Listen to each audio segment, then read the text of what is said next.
எல்லாருக்கும் வணக்கம். இன்றைக்கி நம்ம இந்த வீடியோவில் என்ன பார்க்க போகிறோம் அப்படின்றத பார்த்திங்கன்னா சாரீ ஓர அடிக்கிறது தான் பற்றி பார்க்க போகிறோம். ஸோ நான் லாஸ்ட் வீடியோவில் சொல்லியிருந்தேன் என்னென்னு பார்த்தீங்கன்னா, நீங்கள் வந்து எனக்கு வந்து ஃபிலோ கவரில் வேறு ஒரு மாடல் வேணும் அப்படின்னா எனக்கு வந்து கமெண்ட் பண்ணுங்கள் அப்படின்னு சொல்லியிருந்தேன். ஸோ ஒரு சில பேர் வந்து கமெண்ட் பண்ணியிருந்தாங்க, ஒரு சில பேர் பண்ணலை. ஸோ இருந்தாலும் அது அந்த இன்னும் நிறையா வந்து எனக்கு வந்து கமெண்ட்ஸ் வந்ததுன்னா அந்த மாடல் எப்படி வந்து கட் பண்ணுறது, எப்படி ஸ்டிச் பண்ணுறது அப்படின்றத நம்ம அடுத்தடுத்த வீடியோவில் போவோம். ஸோ நம்ம சிலபஸ் வழியாக பார்க்கும்போது இப்போ வந்து நம்ம வந்து பார்த்திங்கன்னா கிளாஸ் வந்து 7. ஸோ இந்த சாரீ தான் நான் வந்து இன்றைக்கி வந்து ஓர அடிக்க போகிறேன். ஓர அடிக்கிறதுலே வந்து பார்த்திங்கன்னா நிறைய மெத்தட் இருக்குது. ஸோ அதில் வந்து பார்த்திங்கன்னா இப்போ வந்து இந்த ஓர அடிக்கிறதுக்கு முன்னாடி இந்த சாரீலேருந்து எப்படி வந்து ப்ளவுஸை கட் பண்ணுறது அப்படின்றத பார்ப்போம்.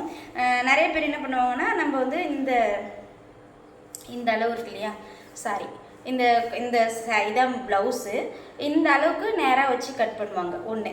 அடுத்தது பார்த்திங்கன்னா ஒரு சில ப்ளவுஸ், அதாவது பட்டு சாரீ அந்த மாதிரி காட்டன் சாரீலாம் பார்த்திங்கன்னா ஒரு புள்ளியாக வந்து அந்த தையலோட ஓட்டை மாதிரி போட்டிருப்பாங்க, அந்த ஊசியால் குத்தின மாதிரி. அந்த ஓட்டையிலேயே நம்ம வந்து கட் பண்ணி வந்தாலும் அது வந்து கரெக்டாக இருக்கும். இன்னொரு சிலவங்க இதை இப்படி கட் பண்ணிவிட்டு இப்படி கிழிச்சிட்டு இப்படி ஒரு மாதிரி கிழிச்சோம் அப்படின்னா அது ஸ்ட்ரைட்டாக கிழிஞ்சி அதேமாதிரி மடித்தாலும் நம்மளுக்கு வந்து கரெக்டாக வரும். ஸோ இது வந்து நான் எல்லாருக்குமே தெரிஞ்ச ஒரு மெத்தட் தான். ஆனால் அந்த காலத்தில் நம்ம வந்து இப்போ வர்ற சாரியில் இப்போ வந்து ஓரளவுக்கு வந்து நேராக இருக்குது. அதுக்கு முன்னாடிலாம் பார்த்திங்கன்னா இப்போ லைனிங் ப்ளவுஸ் ஸ்டார்டிங்கில் வந்த புதுசில் என்ன ஆகும் அப்படின்னு பார்த்திங்கன்னா, நம்ம என்ன தான் ஓரம் வந்து மடித்து அடித்தாலும் அது என்ன பார்க்கணும் பார்த்திங்கன்னா ஒரு மாதிரி இழுத்துக்கிட்டு ஒரு பக்கம் கோணலாக போகிற மாதிரி இருக்கும். ஸோ அதுக்காக நம்ம வந்து அப்போல்லாம் என்ன பண்ணியிருக்காங்க, இந்த சாரியிலே வந்து இங்கே நடுவில் ஒரு இழையை மட்டும் எடுத்துருவாங்க. அந்த ஒரு இழையை வந்து இப்போ நான் காமிக்கிறேன் பாருங்கள். இப்போ இதுக்கு நேராக தான் எனக்கு வேணும். ஸோ நம்ம வந்து இதுக்கு நேராக தான் வேணும். ஆனால் நம்ம இழையை எடுத்துகிட்டு நம்ம பண்ண போகிறோம். நம்ம நிறைய சாரீஸில் வந்து நம்ம ஒரு சில சாரீஸ்லாம் வந்து நம்ம கட் பண்ணிடலாம். ஒரு சில சாரீஸ்லாம் இந்த மாதிரி வந்து நீங்கள் கட் பண்ணி ஸ்டிச் பண்ணி பாருங்கள். உங்களுக்கு வந்து பார்த்திங்கன்னா உங்களுக்கு நல்ல ஒரு நீட் ஃபினிஷிங் வந்து கிடைக்கும். ஸோ நீங்கள் ஊசியில் கொடுத்து கூட இப்படி எடுத்துக்கலாம். இது பாருங்கள், இந்த இழை எடுத்துட்டேன்னா இந்த இழை என்ன பண்ணுறேன் அப்படின்னா, இப்படி தான் எங்களுக்கெலாம் வந்து நாங்கள் படிக்கும்போது எங்களுக்கு வந்து தையல் கிளாஸ் வந்து சொல்லி கொடுத்தாங்க. இழை எடுத்து எப்படி வந்து ஓரம் அடிக்கிறது அப்படின்ட்டு அதே தான் உங்களுக்கு நான் சொல்லி கொடுக்குறேன். இப்போ பாருங்கள், இப்படி இந்த ஒரு இழையை நம்ம எடுக்கிறோம் அப்படின்னா இப்படி நல்லா அப்படி வந்துடும். இந்த இழையை எடுத்துட்டு இந்த சாரீ ஃபுல்லாகவே நம்ம இப்படி இது மாதிரி சுருக்கமாக வந்துடுச்சா, இதை அப்படி ஃபுல்லாக இழுத்து விட்டோன்னா அந்த இழை மட்டுமே, அந்த இடம் மட்டுமே தான் நம்மளுக்கு வந்து இழை வந்து விடும், மற்ற இடத்தெல்லாம் விடாது. இது பார்த்திங்கன்னா ஃபுல்லாக நான் ஓரளவுக்கு வந்து எடுத்துட்டேன். உங்களுக்கு தெரியலன்னா பக்கத்துலேயே இன்னொரு இழை கூட நீங்கள் எடுத்துக்கங்க. ஸோ பாருங்கள், இப்படி இந்த நூலை நம்ம எடுத்துட்டோமா. இப்போ எடுத்ததுக்கப்புறமா நான் இழை எடுத்ததுக்கான அடையாளமாக நான் என்ன காமிக்கிறேன் அப்படின்னு பார்த்தீங்கன்னா, டிஃப்ரெண்ட் வந்து நல்லாவே தெரியும். இதில் தெரியும்னு நினைக்கிற ஒரு மாதிரி சுருக்கமாக தெரியுது பாருங்கள். இந்த இது இருக்கா, இந்த சுருக்கமாக நீட்டாக ஒரு கோடு, இது நீட்டுக்கும் அந்த கோடு வந்து அந்த சாரியில் வந்து தெரியும். இதிலே இந்த கோடு கலர் வந்து இருக்கிறதுனால மேட்ச் வர்றதுனால உங்களுக்கு தெரியல. பட் இருந்தாலும் நான் உங்களுக்கு கிட்டத்தில் காமிக்கிறேன். இது இருக்கு பாருங்கள், இந்த கோடு இருக்கு இல்லையா, இந்த கோடு இந்த நீட்டுக்கும் இருக்கும், தெரியுதுங்களா? இது இருக்கு பாருங்க, இப்படி போதும். இந்த மாதிரி நீட்டுக்கும் அந்த கோடு வந்து வரும். அந்த கோடு வந்து நம்ம வந்து லாஸ்ட்டாக இங்கே பாருங்கள், இதில் இருக்குது,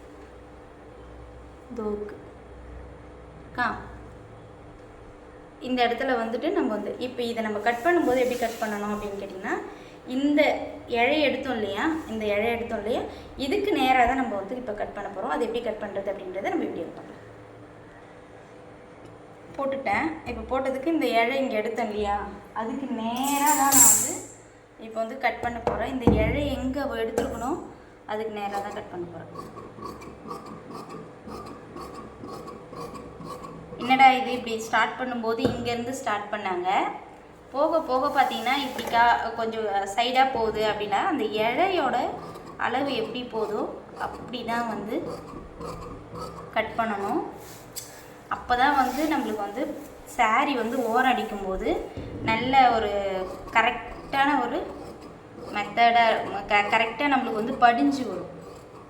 புரியுதுங்களா? இது உங்களுக்கு தெரியும்னு நினைக்கிறேன். பாருங்கள், கடைசியாக கூட உங்களுக்கு காமிக்கிறேன். நம்ம இழை எடுத்தது, இந்த இழை எடுத்ததுக்கு நேராக தான் நம்ம வந்து கட் பண்ணணும். இப்படி தாங்க வந்து ஒரு சாரீ முந்தானிக்கு வந்து நம்ம சாரீ ஓரம் அடிக்கிறோம் அப்படின்னா இப்படி தான் நம்ம வந்து இழை எடுத்துட்டு தான் சாரியை ஓரம் அடிக்கணும். இதுதான் வந்து கரெக்டான மெத்தடு. இந்த மெத்தட் யாருக்கெல்லாம் தெரியும் அப்படின்றத எனக்கு கமெண்ட் பண்ணுங்கள். இந்த மெத்தட் பிடிச்சிருக்கு அப்படின்றதும் கமெண்ட் பண்ணுங்கள். இது வந்து எந்த மாதிரி சாரீக்கெலாம் வந்து நம்மளுக்கு செட் ஆகும் அப்படின்னு பார்த்தீங்கன்னா, ஷிஃபான், ஜார்ஜெட், இந்த மாதிரி வந்து georgette sari, chiffon sari, also பட்டு சாரீ கூட நம்மளுக்கு வந்து செட் ஆகும். நம்ம வந்து அது மாதிரி கட் பண்ணிவிட்டு மடித்து தைக்கும்போது நீட் ஃபினிஷிங்காக ஒரு மாதிரி தைச்சதுக்கப்புறமா ஒரு பக்கம் இழுத்துக்கிட்டு இல்லாமல் இருக்கும். ட்ரை பண்ணி பாருங்கள். இப்போ பிகினராக இருக்கிறவங்களுக்கு வந்து இது கரெக்டாக இருக்கும். இது கிளாஸ் 7ஓட பாடம். ஸோ இதை நோட் பண்ணி வச்சுக்கங்க, எப்படி கட் பண்ணியிருக்கேன் அப்படின்றத சாரீ ஓரம் அடிக்கிறது. ஸோ வாங்க, இப்போ பார்த்தீங்கன்னா இது நம்ம வந்து சாரீ ஓரம் அடிக்க போகிறோம். சாரீ ஓரம் அடிக்கிறதுக்கு நம்ம கட் பண்ணோம் இல்லையா, அந்த கட் பண்ண பகுதியே நம்ம எடுத்துக்கலாம். பாருங்கள், இதுக்கு வந்து நான் மேட்சிங் கலர் நூல், இந்த கலர்லேயே நான் நூல் வந்து போட்டிருக்கேன். ஸோ இப்போ வந்து ஃபஸ்ட்டு பார்க்குறோம். இது வந்து பார்த்திங்கன்னா இது எப்படி எடுத்துக்கங்க. ஃபஸ்ட்டு ஒரு 1/4 இன்ச்சுக்கு ஒரு கீறிக்கலாம். அடுத்தது அதே அளவுக்கு இப்படி கீறிக்கலாம். சரிங்களா? இப்போ இதை வந்து இதில் வச்சுட்டு ஃபஸ்ட்டு வந்து இதில் வந்து ஒரு சிஸ்டர் வந்து என்கிட்ட கேட்டிருந்தாங்க, கட்டு எப்படி போடுறது இந்த இடத்த அப்படின்னு சொல்லிட்டு கேட்டிருந்தாங்க. நான் உங்களுக்கு ஈஸியாக சொல்லித்தரேன். ஃபஸ்ட்டு துணியை இங்கே பாருங்கள், இந்த இடம் இருக்கா, இந்த இடத்துல நான் இந்த துணியை வச்சிடுறேன். ஸோ நீங்கள் எந்த மிஷின் வச்சுருக்கீங்கன்னு எனக்கு தெரியல.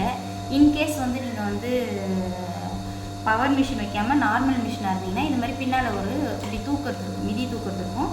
அதை நீங்கள் இப்படி தூக்கிட்டு இதை வச்சுட்டு அதுக்கப்புறமா ஃபஸ்ட்டு வந்து ஒரு தையல் போடுங்க. ஒரு 3 தையல் போட்டுட்டிங்களா, போட்டதுக்கப்புறமா ஃபஸ்ட்டு அதுக்கப்புறமா இப்படி பின்னால் பேக் சைடில் எடுத்து ஒரு தையல் போட்டுருங்க. என்கிட்ட வந்து இந்த மிஷினில் வந்து முன்னாடி வந்து கட்டு போடுறது இருக்கும். ஸோ நீங்கள் ஈஸியாக போடணும், கையால் போடணும் அப்படின்னா இதை ஃபஸ்ட்டு பழகுங்க. ஃபஸ்ட்டு என்ன பண்ணணும்னா இப்படி எடுக்கணும், இதை வைக்கணும். வச்சதுக்கப்புறமா 1 2 3 தையல் போட்டுருங்க. மறுபடியும் எடுத்துருங்க. மறுபடியும் எடுத்து அது மேலே ஒரு 3 தையல் போட்டு அப்படியே கண்டினியூ பண்ணுங்கள். இது இப்படி போட்டிங்கன்னா கட்டு போடுறதுக்கு ஈஸியாக உங்களுக்கு வந்துடும். ஸோ இப்படி ட்ரை பண்ணி பாருங்கள், உங்களுக்கு ஈஸியாக இருக்கும். இப்போ வந்து சாரியை இப்போ நம்ம இதை அடிச்சிட்டோம். அப்படியே தீத்தி விட்டு அதாவது வந்து நம்ம ஃபஸ்ட்டு மடித்த அளவை இதே அளவுக்கு இப்படி தீத்தி விட்டு அப்படியே வச்சுட்டே வாங்க. அதே அளவுக்காக தைச்சிட்டே வாங்க, மாற்றாதீங்க, ஒரே ஈவனாக. அப்போ நம்மளுக்கு வந்து நம்ம ஃபஸ்ட்டு இழை எடுத்துகிட்டு கட் பண்ணோம்ல, அப்படி கட் பண்ணும்போது இந்த மாதிரி கரெக்டாக வரும். நீங்கள் இழை எடுக்காமல் அப்படியே வந்து ப்ளவுஸ் வந்து கட் பண்ணிட்டோம் அப்படின்னா நீங்கள் கட் பண்ணும்போதே தெரியும் நம்மளுக்கு அந்த கிராஸ் வர்றது. இந்த மாதிரி இழை எடுத்துகிட்டு கட் பண்ணி பாருங்கள், உங்களுக்கு இந்த மாதிரி நீட்டாக வரும், நீட் ஃபினிஷிங் வரும். ட்ரை பண்ணி பாருங்கள். இந்த மெத்தட் வந்து உங்களுக்கு பிடிச்சிருந்தால் லைக் பண்ணுங்கள், கமெண்ட் பண்ணுங்கள்.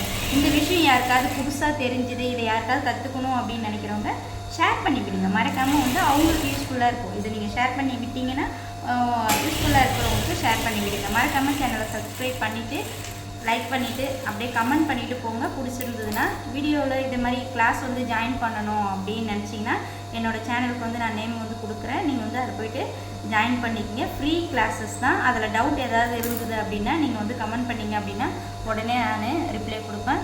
ஓகேங்களா? ஃபோட்டோ எடுத்தும் நீங்கள் அனுப்ப முடியும். ஸ்டிச் பண்ணதை ஃபோட்டோ எடுத்தும் அனுப்ப முடியும்.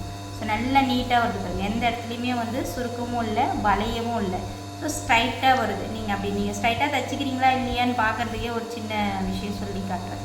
இப்படி நீங்கள் வந்து முந்தானிக்கு பட்டை வைப்போம் இல்லையா, முந்தானிக்கு வைக்கிறோம் இல்லையா, அப்போ பார்க்கும்போதே நம்மளுக்கு தெரியும் இந்த அளவுக்கு நீட் ஃபினிஷிங்காக வந்திருக்காங்க.